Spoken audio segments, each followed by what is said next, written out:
The Wounded Warrior Project has empowered me with my second life.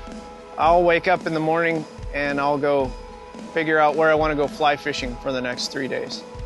Or put together my elk trip for the fall, figuring out what rally I want to go to, how long I'm going to spend on the bike camping underneath the stars. The stuff you can do by yourself out in the middle of nowhere, that's the kind of stuff that I'm constantly planning on a daily basis. What's next? What's around the corner?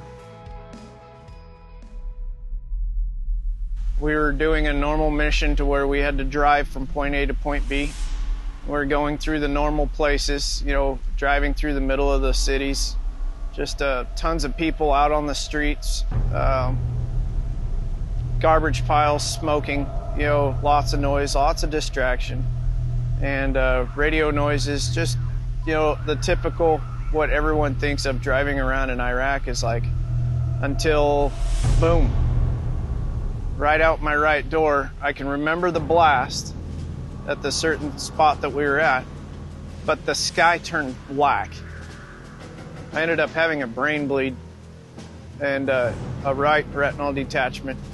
They had blown out my right ear, and because of the traumatic brain injury, it had left me hemiplegic, half paralyzed on the left side. When I got hit in Iraq and I ended up spending time in the hospital, they had me on a stationary bike. A little cantankerous back then, and I told them, I said, if I'm going to pedal, I'm going to go somewhere. So it started with a bike in the parking lot of the VA. And I had to wear a helmet and pads, you know. I felt like I was a, 7-year-old kid with two parents freaking out as I was rolling around the parking lot. We had a doctor's meeting, and I told them I wanted to race. And they said, no, no, no. I ended up going to a race, and I had the whole team come out to the race with me. So I figured, if I can go out, and if I can race, and if I can beat one guy who's younger and no disability, I think I'm doing okay. I think I can manage my recovery. So that was the goal.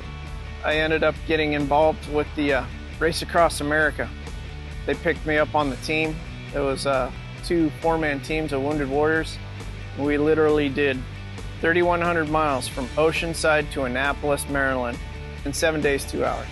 You know, it was pretty epic. We all had a smile on our face, constantly cracking jokes, having a good time, laughing.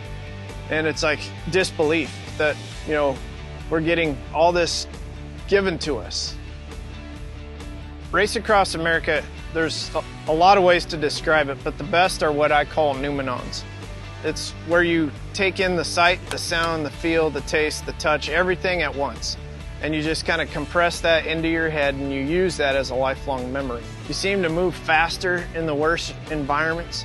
You know, if the road is completely destroyed, you seem to just power right over the top of it.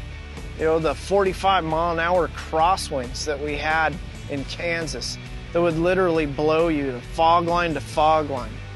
And at the end of the day, you were just whooped. It felt like you carried a piano up and down the stairs 100 times. You know, it's hard to explain, but you sleep good, you wake up the next day, you're sore, but the only way you're gonna feel better is when you get back on the bike. That's, you know, it's game time. Let's go, do it. Landstuhl was a very comforting experience because I didn't know what was going on. I had no clue. And they would explain everything very simple, and they'd lay it down to where it was easy to comprehend and understand. You guys reassured me. You guys told me what was going on, where I was going, what was going to happen. You didn't candy coat it, but you let me know in a way that gave me approval.